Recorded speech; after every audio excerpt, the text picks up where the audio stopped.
Oi gente, tudo bem? Hoje eu tô aqui para conversar com vocês um pouquinho sobre o conto O Amor, que está na coletânea Laços de Família, da Clarice Lispector. Bem, esta leitura é a leitura obrigatória para o vestibular Unicamp deste ano.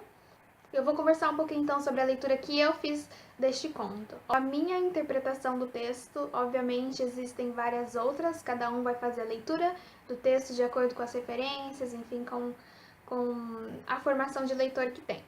Bem, o conto Amor vai narrar a história da Ana, que é a personagem principal, e logo ali no comecinho do conto, o narrador vai deixar a gente saber que a personagem sempre teve um lado meio artístico, ali na página 20, nessa minha edição.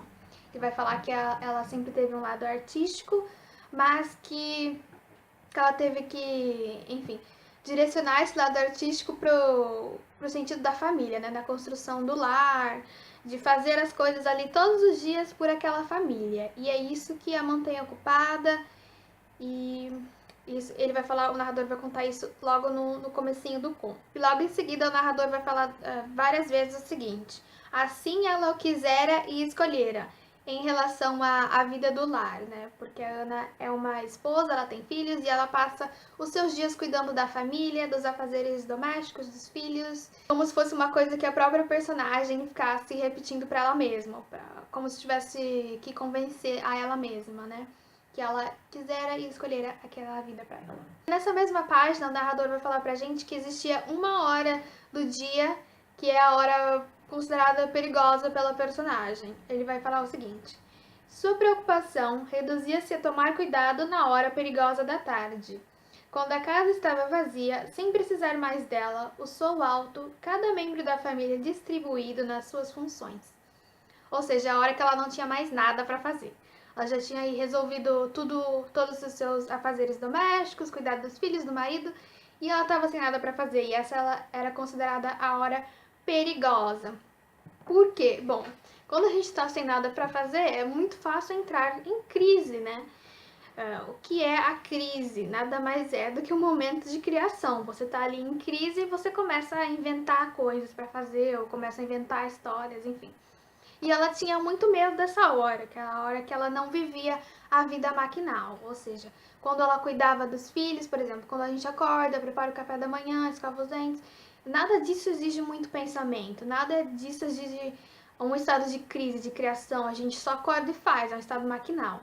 E quando não temos nada para fazer, a gente fica em crise, a gente fica assim, não tem nada para fazer. Aí começa essa história de inventar, né, de inventar coisas. E ela tinha medo dessa hora, então a hora perigosa da tarde.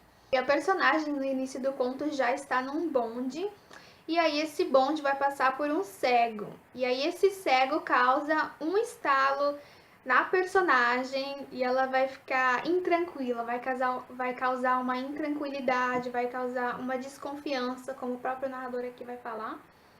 Ele vai falar na página 21 o seguinte: o que havia mais que fizesse Ana se aprumar em desconfiança? Alguma coisa intranquila estava sucedendo. Então ela viu. O cego mascava chiclete. Aí a gente tem que lembrar que o cego é aquele que tudo vê na literatura, né? Se a gente pegar lá no começo da literatura, com o Édipo que nós conhecemos, né? Com o Édipo Rei, nós veremos que ele ficou cego e aí a partir do momento em que ele ficou cego, ele conseguiu resolver a situação, né? Conseguiu ver o que tinha acontecido. Então, o cego é uma figura muito importante na literatura. E aí ela vê esse cego e isso causa nela um sentimento de intranquilidade, faz ela ficar inquieta, faz ela entrar em crise. E aí nessa crise, o que vai acontecer? Ela vai começar a criar. Ela vai descer desse bonde e vai pro jardim botânico. Esse negócio de crise não sou eu que estou inventando. O próprio narrador ali na página 23 vai falar o seguinte: o que chamava de crise viera afinal. E sua marca era o prazer intenso com que olhava agora as coisas, sofrendo, espantada. Ou seja, é a visão de um poeta, né? O poeta, porque ele consegue narrar as coisas? Porque ele não vê da mesma forma, né?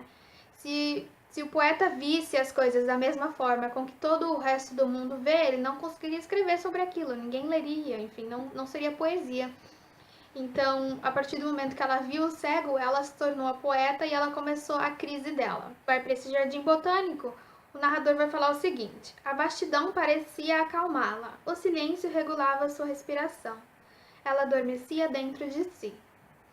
E a minha interpretação para esse ela adormecia dentro de si era que a Ana antiga, a Ana maquinal, que exercia as coisas que ela devia fazer todos os dias de forma maquinal, sem muito pensamento, estava dormindo dentro dela para dar espaço à Ana poeta, né? Para que a Ana poeta conseguisse tecer a poesia dela. Pode ver um pouquinho desse tecer poético dela, começando ali na página 24. O narrador vai dizer o seguinte: fazia-se no jardim um trabalho secreto do qual ela começava a se aperceber. Depois, continuando na página 25, o banco estava manchado de sulcos roxos. Com suavidade intensa, rumorejavam as águas. No tronco da árvore, pegavam-se as luxuosas patas de uma aranha. A crueza do mundo era tranquila. O assassinato era profundo e a morte não era o que pensávamos. Aí vocês conseguem perceber como ela já está vendo o mundo como matéria de poesia, como ela já está tecendo a poesia dela, principalmente quando ela fala o seguinte: a crueza do mundo era tranquila. Crueza, então, é o quê? O mundo está cru, o mundo é o nada e a partir desse nada ela pode construir tudo, que é a poesia que ela está fazendo. E aí depois de um tempo ela volta para casa e ela fica muito preocupada se ela vai conseguir ou não manter o que aconteceu com ela, né, esse estalo que ela teve na vida dela ou não. E ela tem razão de ficar preocupada, né, porque com a vida maquinal a gente não consegue ver o mundo com os olhos de um poeta. E aí ela fica preocupada e ela fica pensando, né.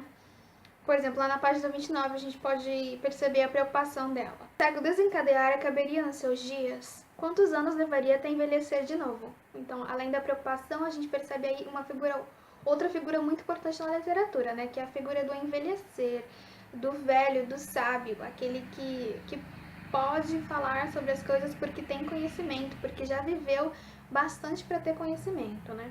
Ela tá então nessa inquietação de saber se ela vai ou não conseguir manter o que o cego trouxe para ela no dia a dia, quando ela ouve um barulho na cozinha e era o marido que tinha derrubado alguma coisa. E aí eles têm uma conversinha e ele puxa a esposa para perto de si. E aí o narrador vai falar o seguinte: ela continuou sem força nos seus braços.